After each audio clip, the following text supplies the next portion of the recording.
J'étais brisée jusqu'à la mort par cette longue agonie, et, quand enfin ils me délièrent et qu'il me fut permis de m'asseoir, je sentis que mes sens m'abandonnaient. La sentence, la terrible sentence de mort, fut la dernière phrase distinctement accentuée qui frappa mes oreilles. Après quoi, le son des voix des inquisiteurs me parut se noyer dans le bourdonnement indéfini d'un rêve. Ce bruit apportait dans mon âme l'idée d'une rotation, peut-être parce que dans mon imagination je l'associais avec une roue de moulin. Mais cela ne dura que fort peu de temps, car tout d'un coup je n'entendis plus rien. Toutefois, pendant quelque temps encore, je vis, mais avec quelle terrible exagération. Je voyais les lèvres des juges en robe noire. Elles m'apparaissaient blanches, plus blanches que la feuille sur laquelle je trace ces mots, et minces jusqu'au grotesque, amincies par l'intensité de leur expression de dureté, d'immuable résolution, de rigoureux mépris de la douleur humaine. Je voyais que les décrets de ce qui pour moi représentait le destin coulaient encore de ses lèvres. Je les vis se tordre en une phrase de mort. Je les vis figurer les syllabes de mon nom, et je frissonnai, sentant que le son ne suivait pas le mouvement. Je vis aussi, pendant quelques moments d'horreur délirante, la molle et presque imperceptible ondulation des draperies noires qui revêtaient les murs de la salle. Et alors ma vue tomba sur les 7 grands flambeaux qui étaient posés sur la table.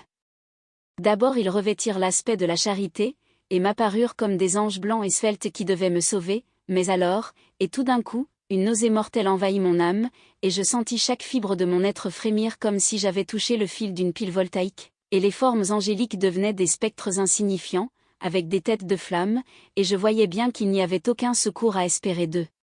Et alors se glissa dans mon imagination comme une riche note musicale, l'idée du repos délicieux qui nous attend dans la tombe. L'idée vint doucement et furtivement, et il me sembla qu'il me fallut un long temps pour en avoir une appréciation complète. Mais, au moment même où mon esprit commençait enfin à bien sentir et à choyer cette idée, les figures des juges s'évanouirent comme par magie, les grands flambeaux se réduisirent à néant, leurs flammes s'éteignirent entièrement, le noir des ténèbres survint. Toutes sensations parurent s'engloutir comme dans un plongeon fou et précipité de l'âme dans l'Hadès. Et l'univers ne fut plus que nuit, silence, immobilité. J'étais évanouie, mais cependant je ne dirais pas que j'eusse perdu toute conscience. Ce qu'il m'en restait, je n'essaierai pas de le définir, ni même de le décrire, mais enfin tout n'était pas perdu. Dans le plus profond sommeil, non. Dans le délire, non. Dans l'évanouissement, non. Dans la mort, non. Même dans le tombeau tout n'est pas perdu. Autrement, il n'y aurait pas d'immortalité pour l'homme. En nous éveillant du plus profond sommeil, nous déchirons la toile aranéeuse de quelque rêve. Cependant, une seconde après, tant était frêle peut-être ce tissu, nous ne nous souvenons pas d'avoir rêvé. Dans le retour de l'évanouissement à la vie, il y a 2 degrés, le premier, c'est le sentiment de l'existence morale ou spirituelle, le second, le sentiment de l'existence physique. Il semble probable que, si, en arrivant au second degré, nous pouvions évoquer les impressions du premier, nous y retrouverions tous les éloquents souvenirs du gouffre transmondain. Et ce gouffre, quel est-il ? Comment du moins distinguerons-nous ces ombres de celles de la tombe ? Mais, si les impressions de ce que j'ai appelé le premier degré ne reviennent pas à l'appel de la volonté, toutefois, après un long intervalle, n'apparaissent-elles pas sans y être invitées, cependant que nous nous émerveillons d'où elles peuvent sortir ? Celui-là qui ne s'est jamais évanoui n'est pas celui qui découvre d'étranges palais et des visages bizarrement familiers dans les braises ardentes. Ce n'est pas lui qui contemple, flottant au milieu de l'air, les mélancoliques visions que le vulgaire ne peut apercevoir, ce n'est pas lui qui médite sur le parfum de quelque fleur inconnue, ce n'est pas lui dont le cerveau s'égare dans le mystère de quelque mélodie qui jusqu'alors n'avait jamais arrêté son attention. Au milieu de mes efforts répétés et intenses de mon énergique application à ramasser quelques vestiges de cet état de néant apparent dans lequel avait glissé mon âme, il y a eu des moments où je rêvais que je réussissais, il y a eu de courts instants, de très courts instants où j'ai conjuré des souvenirs que ma raison lucide, dans une époque postérieure, m'a affirmé ne pouvoir se rapporter qu'à cet état où la conscience paraît annihilée. Ces ombres de souvenirs me présentent, très indistinctement, de grandes figures qui m'enlevaient, et silencieusement me transportaient en bas, et encore en bas, toujours plus bas, jusqu'au moment où un vertige horrible m'oppressa à la simple idée de l'infini dans la descente. Elle me rappelle aussi je ne sais quelle vague horreur que j'éprouvais au cœur, en raison même du calme surnaturel de ce cœur. Puis vient le sentiment d'une immobilité soudaine dans tous les êtres environnants, comme si ceux qui me portaient, un cortège de spectres avait dépassé dans leur descente les limites de l'illimité, et s'était arrêté, vaincu par l'infini ennui de leur besogne. Ensuite mon âme retrouve une sensation de fadeur et d'humidité, et puis tout n'est plus que folie, la folie d'une mémoire qui s'agite dans l'abominable. Très soudainement revinrent dans mon âme son émouvement, le mouvement tumultueux du cœur, et dans mes oreilles le bruit de ses battements. Puis une pause dans laquelle tout disparaît. Puis de nouveau, le son, le mouvement et le toucher, comme une sensation vibrante pénétrant mon être. Puis la simple conscience de mon existence, sans pensée, situation qui dura longtemps. Puis, très soudainement, la pensée, et une terreur frissonnante, et un ardent effort de comprendre au vrai mon état. Puis un vif désir de retomber dans l'insensibilité. Puis brusque renaissance de l'âme et tentative réussie de mouvement. Et alors le souvenir complet du procès, des draperies noires, de la sentence, de ma faiblesse, de mon évanouissement. Quant à tout ce qui suivit, l'oubli le plus complet, ce n'est que plus tard et par l'application la plus énergique que je suis parvenu à me le rappeler vaguement. Jusque-là, je n'avais pas ouvert les yeux, je sentais que j'étais couché sur le dos et sans lien. J'étendis ma main, et elle tomba lourdement sur quelque chose d'humide et dur.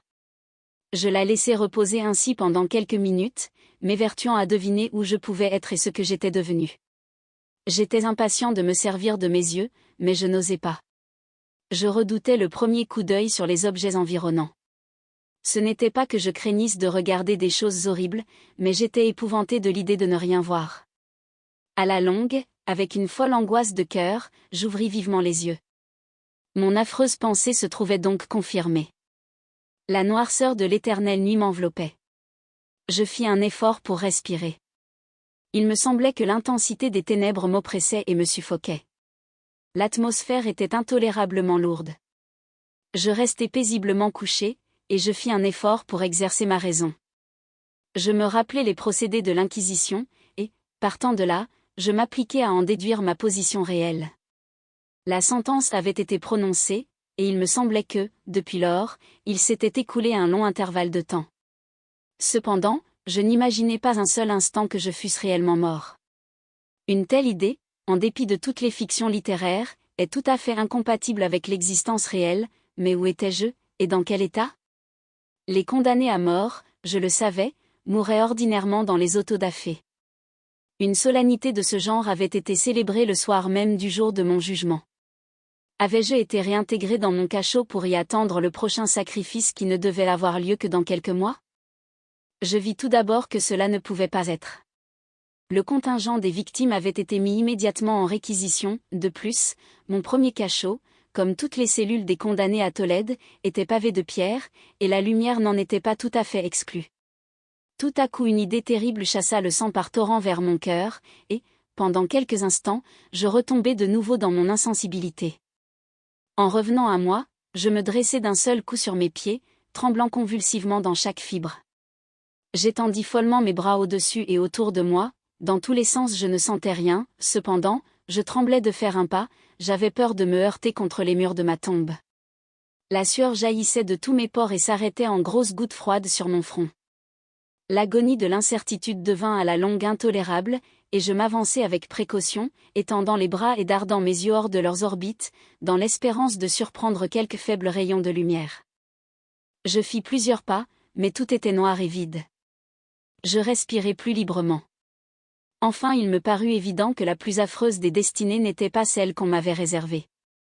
Et alors, comme je continuais à m'avancer avec précaution, 1000 vagues rumeurs qui couraient sur ces horreurs de Tolède vinrent se presser pêle-mêle dans ma mémoire. Il se racontait sur ces cachots d'étranges choses, je les avais toujours considérées comme des fables, mais cependant si étranges et si effrayantes, qu'on ne les pouvait répéter qu'à voix basse. Devais-je mourir de faim dans ce monde souterrain de ténèbres, ou quelle destinée, plus terrible encore peut-être, m'attendait ? Que le résultat fût la mort, et une mort d'une amertume choisie, je connaissais trop bien le caractère de mes juges pour en douter, le mode et l'heure était tout ce qui m'occupait et me tourmentait. Mes mains étendues rencontrèrent à la longue un obstacle solide. C'était un mur, qui semblait construit en pierre, très lisse, humide et froid. Je le suivis de près, marchant avec la soigneuse méfiance que m'avaient inspirée certaines anciennes histoires. Cette opération néanmoins ne me donnait aucun moyen de vérifier la dimension de mon cachot, car je pouvais en faire le tour et revenir au point d'où j'étais parti sans m'en apercevoir, tant le mur semblait parfaitement uniforme. C'est pourquoi je cherchais le couteau que j'avais dans ma poche quand on m'avait conduit au tribunal, mais il avait disparu, mes vêtements ayant été changés contre une robe de serge grossière. J'avais eu l'idée d'enfoncer la lame dans quelques menues crevasses de la maçonnerie, afin de bien constater mon point de départ.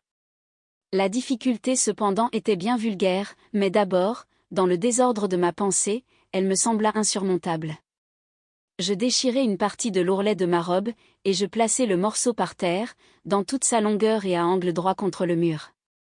En suivant mon chemin à tâtons autour de mon cachot, je ne pouvais pas manquer de rencontrer ce chiffon en achevant le circuit. Du moins, je le croyais, mais je n'avais pas tenu compte de l'étendue de mon cachot ou de ma faiblesse. Le terrain était humide et glissant. J'allais en chancelant pendant quelque temps, puis je trébuchais, je tombais. Mon extrême fatigue me décida à rester couché, et le sommeil me surprit bientôt dans cet état. En m'éveillant et en étendant un bras, je trouvai à côté de moi un pain et une cruche d'eau. J'étais trop épuisé pour réfléchir sur cette circonstance, mais je bus et mangeai avec avidité. Peu de temps après, je repris mon voyage autour de ma prison, et avec beaucoup de peine j'arrivai au lambeau de serge. Au moment où je tombais, j'avais déjà compté 52 pas, et, en reprenant ma promenade, j'en comptai encore 48, quand je rencontrai mon chiffon. Donc, en tout, cela faisait 100 pas, et, en supposant que 2 pas fissent 1 yard, je présumai que le cachot avait 50 yards de circuit. J'avais toutefois rencontré beaucoup d'angles dans le mur, et ainsi il n'y avait guère moyen de conjecturer la forme du caveau. Car je ne pouvais m'empêcher de supposer que c'était un caveau. Je ne mettais pas un bien grand intérêt dans ces recherches, à coup sûr, pas d'espoir, mais une vague curiosité me poussa à les continuer. Quittant le mur, je résolus de traverser la superficie circonscrite. D'abord, j'avançai avec une extrême précaution, car le sol, quoique paraissant fait d'une matière dure, était très gluant. À la longue cependant, je pris courage, et je me mis à marcher avec assurance, m'appliquant à traverser en ligne aussi droite que possible. Je m'étais ainsi avancé de 10 ou 12 pas environ, quand le reste de l'ourlet déchiré de ma robe s'entortilla dans mes jambes. Je marchai dessus et tombai violemment sur le visage. Dans le désordre de ma chute, je ne remarquai pas tout de suite une circonstance passablement surprenante, qui cependant, quelques secondes après, et comme j'étais encore étendu, fixa mon attention. Voici, mon menton posait sur le sol de la prison, mais mes lèvres et la partie supérieure de ma tête, quoique paraissant situées à une moindre élévation que le menton, ne touchaient à rien. En même temps, il me sembla que mon front était baigné d'une vapeur visqueuse et qu'une odeur particulière de vieux champignons montait vers mes narines.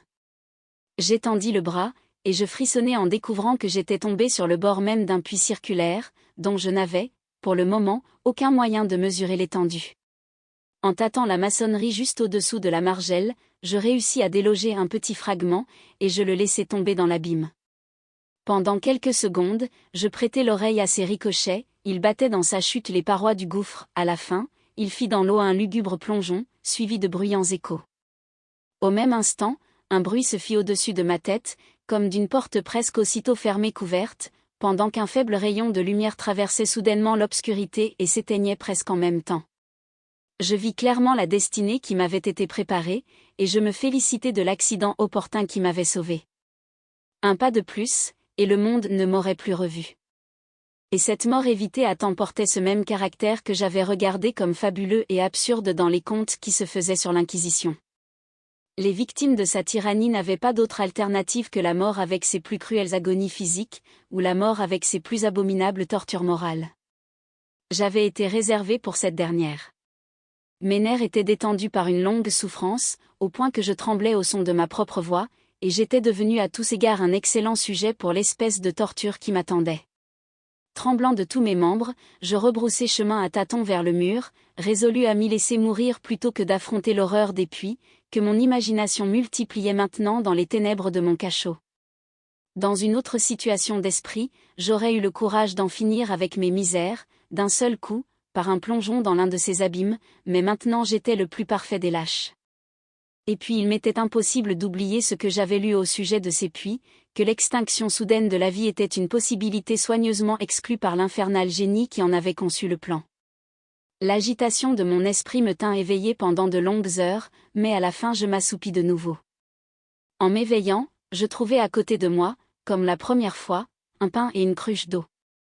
Une soif brûlante me consumait, et je vidai la cruche tout d'un trait.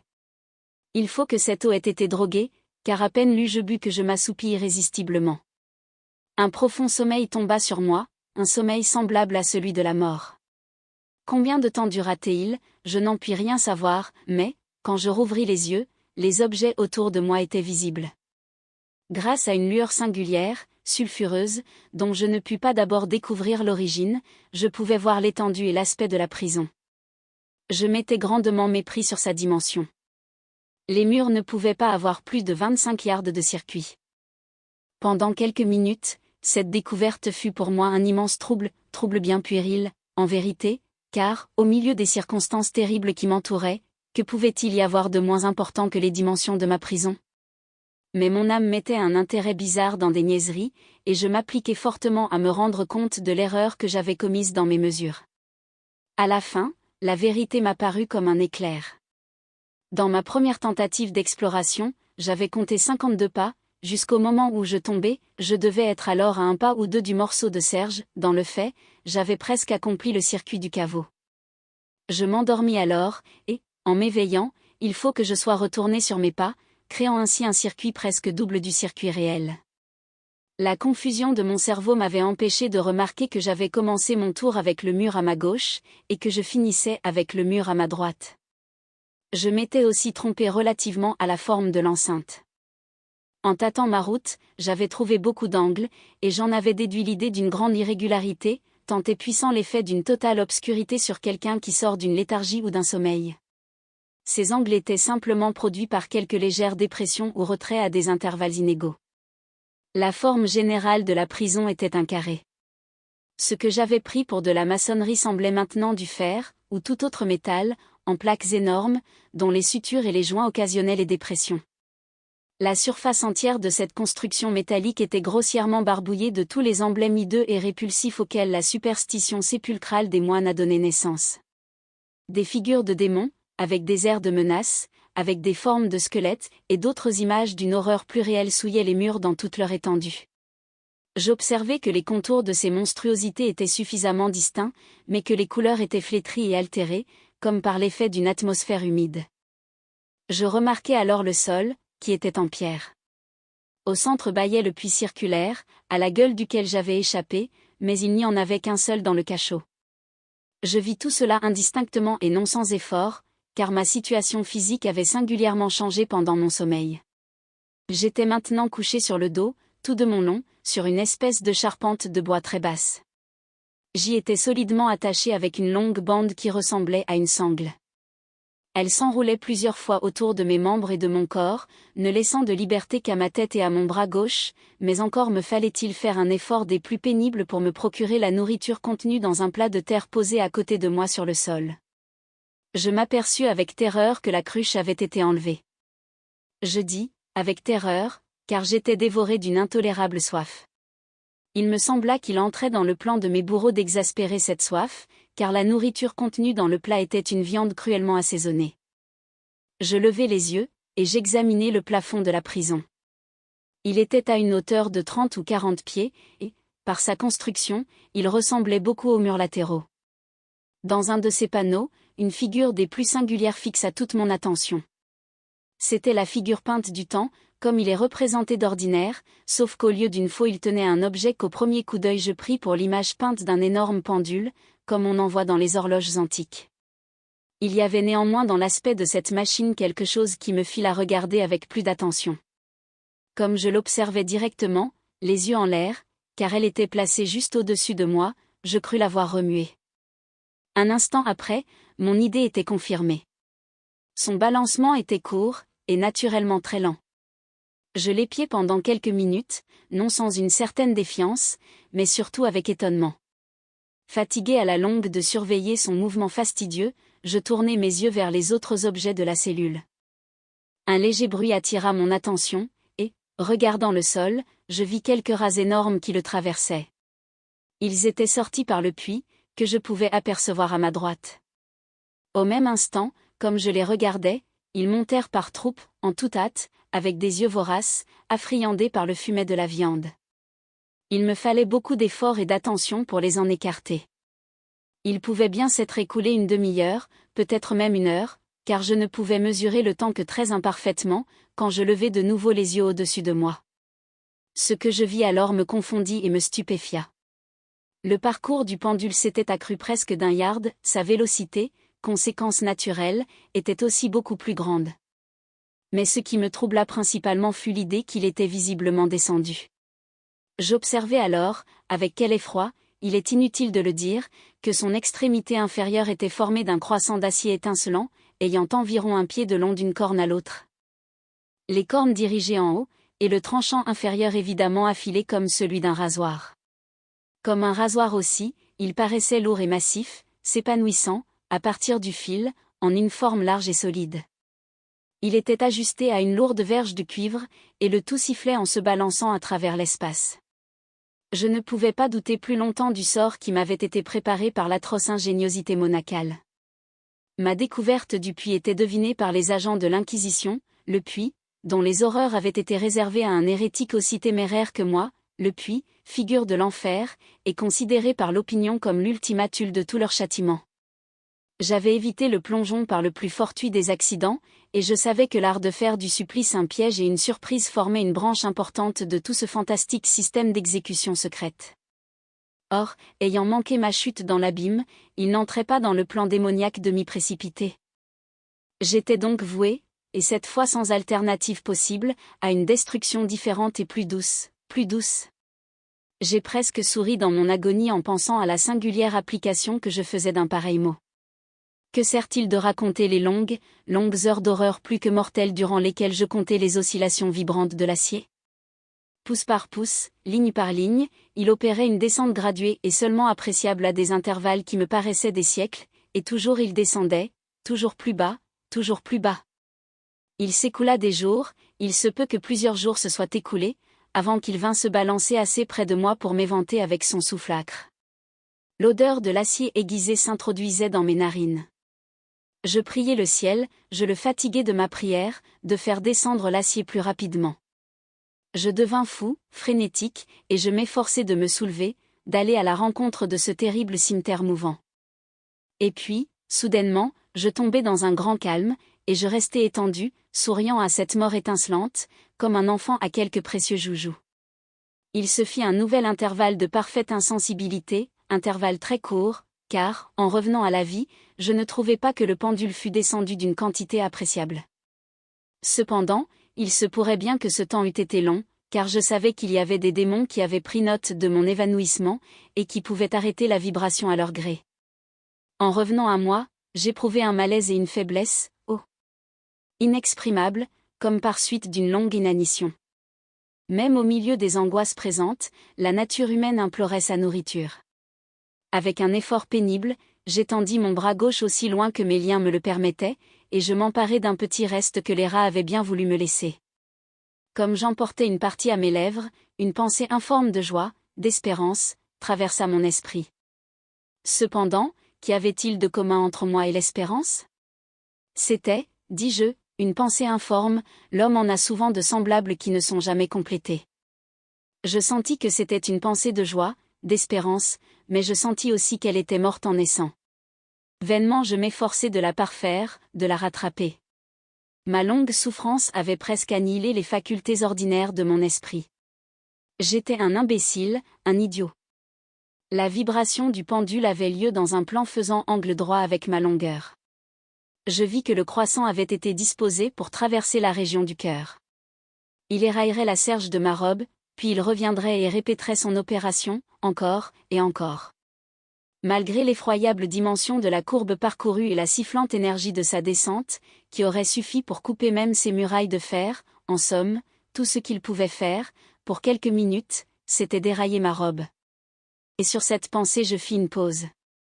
Je n'osais pas aller plus loin que cette réflexion. Je m'appesantis le dessus avec une attention opiniâtre, comme si, par cette insistance, je pouvais arrêter la descente de l'acier. Je m'appliquai à méditer sur le son que produirait le croissant en passant à travers mon vêtement, sur la sensation particulière et pénétrante que le frottement de la toile produit sur les nerfs. Je méditais sur toutes ces futilités, jusqu'à ce que mes dents fussent agacées. Plus bas encore, il glissait toujours plus bas. Je prenais un plaisir frénétique à comparer sa vitesse de haut en bas avec sa vitesse latérale. À droite, à gauche, et puis il fuyait loin, et puis il revenait, avec le glapissement d'un esprit damné, jusqu'à mon cœur, avec l'allure furtive du tigre. Je riais et je hurlais alternativement, selon que l'une ou l'autre idée prenait le dessus. Plus bas, invariablement, impitoyablement plus bas. Il vibrait à 3 pouces de ma poitrine. Je m'efforçais violemment, furieusement, de délivrer mon bras gauche. Il était libre seulement depuis le coude jusqu'à la main. Je pouvais faire jouer ma main depuis le plat situé à côté de moi jusqu'à ma bouche, avec un grand effort, et rien de plus. Si j'avais pu briser les ligatures au-dessus du coude, j'aurais saisi le pendule, et j'aurais essayé de l'arrêter. J'aurais aussi bien essayé d'arrêter une avalanche. Toujours plus bas, incessamment, inévitablement plus bas. Je respirais douloureusement, et je m'agitais à chaque vibration. Je me rapetissais convulsivement à chaque balancement. Mes yeux le suivaient dans sa volée ascendante et descendante avec l'ardeur du désespoir le plus insensé, il se refermait spasmodiquement au moment de la descente, quoique la mort eût été un soulagement, oh! Quel indicible soulagement! Et cependant je tremblais dans tous mes nerfs, quand je pensais qu'il suffirait que la machine descendît d'un cran pour précipiter sur ma poitrine cette hache aiguisée, étincelante. C'était l'espérance qui faisait ainsi trembler mes nerfs, et tout mon être se repliait. C'était l'espérance qui triomphe même sur le chevalet, qui chuchote à l'oreille des condamnés à mort, même dans les cachots de l'Inquisition. Je vis que 10 ou 12 vibrations environ mettraient l'acier en contact immédiat avec mon vêtement, et avec cette observation entra dans mon esprit le calme aigu et condensé du désespoir. Pour la première fois depuis bien des heures, depuis bien des jours peut-être, je pensais. Il me vint à l'esprit que le bandage, ou sangle qui m'enveloppait était d'un seul morceau. J'étais attaché par un lien continu. La première morsure du rasoir, du croissant, dans une partie quelconque de la sangle, devait la détacher suffisamment pour permettre à ma main gauche de la dérouler tout autour de moi. Mais combien devenait terrible dans ce cas la proximité de l'acier? Et le résultat de la plus légère secousse, mortelle. Était-il vraisemblable, d'ailleurs, que les mignons du bourreau n'eussent pas prévu et paré cette possibilité? Était-il probable que le bandage traversât ma poitrine dans le parcours du pendule? Tremblant de me voir frustré de ma faible espérance, vraisemblablement ma dernière, je haussai suffisamment ma tête pour voir distinctement ma poitrine. La sangle enveloppait étroitement mes membres et mon corps dans tous les sens, excepté dans le chemin du croissant homicide.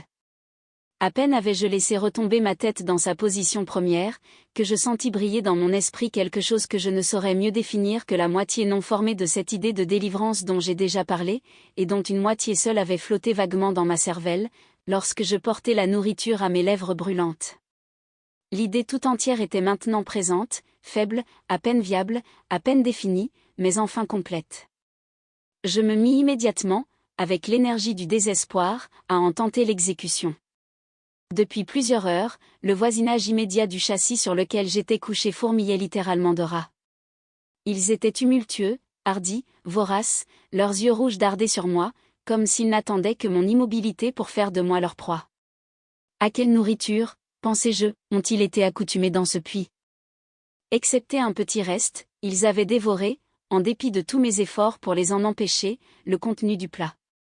Ma main avait contracté une habitude de va-et-vient, de balancement vers le plat, et, à la longue, l'uniformité machinale du mouvement lui avait enlevé toute son efficacité. Dans sa voracité, cette vermine fixait souvent ses dents aiguës dans mes doigts. Avec les miettes de la viande huileuse et épicée qui restaient encore, je frottais fortement le bandage partout où je pus l'atteindre, puis, retirant ma main du sol, je restai immobile et sans respirer. D'abord, les voraces animaux furent saisis et effrayés du changement, de la cessation du mouvement. Ils prirent l'alarme et tournèrent le dos, plusieurs regagnèrent le puits, mais cela ne dura qu'un moment. Je n'avais pas compté en vain sur leur gloutonnerie. Observant que je restais sans mouvement, un ou deux des plus hardis grimpèrent sur le châssis et flairèrent la sangle. Cela me parut le signal d'une invasion générale. Des troupes fraîches se précipitèrent hors du puits. Ils s'accrochèrent au bois, ils l'escaladèrent et sautèrent par centaines sur mon corps. Le mouvement régulier du pendule ne les troublait pas le moins du monde. Ils évitaient son passage et travaillaient activement sur le bandage huilé. Ils se pressaient, ils fourmillaient et s'amoncelaient incessamment sur moi, ils se tortillaient sur ma gorge, leurs lèvres froides cherchaient les miennes, j'étais à moitié suffoqué par leurs poids multipliés, un dégoût, qui n'a pas de nom dans le monde, soulevait ma poitrine et glaçait mon cœur comme un pesant vomissement. Encore une minute, et je sentais que l'horrible opération serait finie. Je sentais positivement le relâchement du bandage, je savais qu'il devait être déjà coupé en plus d'un endroit. Avec une résolution surhumaine, je restais immobile. Je ne m'étais pas trompé dans mes calculs, je n'avais pas souffert en vain. À la longue, je sentis que j'étais libre. La sangle pendait en lambeaux autour de mon corps. Mais le mouvement du pendule attaquait déjà ma poitrine, il avait fendu la serge de ma robe, il avait coupé la chemise de dessous, il fit encore 2 oscillations, et une sensation de douleur aiguë traversa tous mes nerfs. Mais l'instant du salut était arrivé. À un geste de ma main, mes libérateurs s'enfuirent tumultueusement. Avec un mouvement tranquille et résolu, prudent et oblique, lentement et en m'aplatissant, je me glissai hors de l'étreinte du bandage et des atteintes du cimeterre. Pour le moment du moins, j'étais libre. Libre, et dans la griffe de l'Inquisition. J'étais à peine sorti de mon grabat d'horreur, j'avais à peine fait quelques pas sur le pavé de la prison, que le mouvement de l'infernale machine cessa, et que je la vis attirée par une force invisible à travers le plafond. Ce fut une leçon qui me mit le désespoir dans le cœur. Tous mes mouvements étaient indubitablement épiés. Libre, je n'avais échappé à la mort sous une espèce d'agonie que pour être livré à quelque chose de pire que la mort sous quelque autre espèce. À cette pensée, je roulai mes yeux convulsivement sur les parois de fer qui m'enveloppaient. Quelque chose de singulier, un changement que d'abord je ne pus apprécier distinctement, se produisit dans la chambre, c'était évident. Durant quelques minutes d'une distraction pleine de rêves et de frissons, je me perdis dans de vaines et incohérentes conjectures. Pendant ce temps, je m'aperçus pour la première fois de l'origine de la lumière sulfureuse qui éclairait la cellule. Elle provenait d'une fissure large à peu près d'un demi-pouce, qui s'étendait tout autour de la prison à la base des murs, qui paraissait ainsi et était en effet complètement séparée du sol. Je tâchai, mais bien en vain, comme on le pense, de regarder par cette ouverture. Comme je me relevais découragé, le mystère de l'altération de la chambre se dévoila tout d'un coup à mon intelligence. J'avais observé que, bien que les contours des figures murales fussent suffisamment distincts, les couleurs semblaient altérées et indécises. Ces couleurs venaient de prendre et prenaient à chaque instant un éclat saisissant et très intense, qui donnait à ces images fantastiques et diaboliques un aspect dont auraient frémi des nerfs plus solides que les miens. Des yeux de démon, d'une vivacité féroce et sinistre, étaient dardés sur moi de 1000 endroits, où primitivement je n'en soupçonnais aucun, et brillaient de l'éclat lugubre d'un feu que je voulais absolument, mais en vain, regarder comme imaginaire. Imaginaire, il me suffisait de respirer pour attirer dans mes narines la vapeur du fer chauffé. Une odeur suffocante se répandit dans la prison. Une ardeur plus profonde se fixait à chaque instant dans les yeux dardés sur mon agonie. Une teinte plus riche de rouge s'étalait sur ces horribles peintures de sang. J'étais haletant. Je respirais avec effort. Il n'y avait pas à douter du dessein de mes bourreaux. Oh! Les plus impitoyables, oh! Les plus démoniaques des hommes. Je reculai loin du métal ardent vers le centre du cachot. En face de cette destruction par le feu, l'idée de la fraîcheur du puits surprit mon âme comme un baume. Je me précipitai vers ces bords mortels. Je tendis mes regards vers le fond. L'éclat de la voûte enflammée illuminait ses plus secrètes cavités. Toutefois, pendant un instant d'égarement, mon esprit se refusa à comprendre la signification de ce que je voyais. À la fin, cela entra dans mon âme, de force, victorieusement, cela s'imprima en feu sur ma raison frissonnante. Oh! Une voix pour parler, oh! Horreur, oh! Toutes les horreurs, excepté celle-là, avec un cri, je me rejetai loin de la margelle, et, cachant mon visage dans mes mains, je pleurai amèrement. La chaleur augmentait rapidement, et une fois encore je levai les yeux, frissonnant comme dans un accès de fièvre. Un second changement avait eu lieu dans la cellule, et maintenant ce changement était évidemment dans la forme. Comme la première fois, ce fut d'abord en vain que je cherchais à apprécier ou à comprendre ce qui se passait. Mais on ne me laissa pas longtemps dans le doute. La vengeance de l'Inquisition marchait grand train, déroutée 2 fois par mon bonheur, et il n'y avait pas à jouer plus longtemps avec le roi des épouvantements. La chambre avait été carrée. Je m'apercevais que 2 de ses angles de fer étaient maintenant aigus, 2 conséquemment obtus. Le terrible contraste augmentait rapidement, avec un grondement, un gémissement sourd. En un instant, la chambre avait changé sa forme en celle d'un losange. Mais la transformation ne s'arrêta pas là. Je ne désirais pas, je n'espérais pas qu'elle s'arrêtât. J'aurais appliqué les murs rouges contre ma poitrine, comme un vêtement d'éternelle paix. La mort, me dis-je, n'importe quelle mort, excepté celle du puits. Insensé. Comment n'avais-je pas compris qu'il fallait le puits, que ce puits seul était la raison du fer brûlant qui m'assiégeait? Pouvais-je résister à son ardeur? Et, même en le supposant, pouvais-je me roidir contre sa pression? Et maintenant, le losange s'aplatissait avec une rapidité qui ne me laissait pas le temps de la réflexion. Son centre, placé sur la ligne de sa plus grande largeur, coïncidait juste avec le gouffre béant. J'essayais de reculer, mais les murs, en se resserrant, me pressaient irrésistiblement.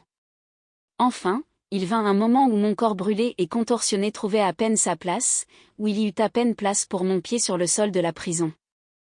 Je ne luttais plus, mais l'agonie de mon âme s'exhala dans un grand et long cri suprême de désespoir. Je sentis que je chancelais sur le bord, je détournai les yeux. Mais voilà comme un bruit discordant de voix humaines. Une explosion, un ouragan de trompettes. Un puissant rugissement comme celui d'un millier de tonnerres. Les murs de feu reculèrent précipitamment. Un bras étendu saisit le mien comme je tombais, défaillant, dans l'abîme. C'était le bras du général Lassalle. L'armée française était entrée à Tolède. L'Inquisition était dans les mains de ses ennemis.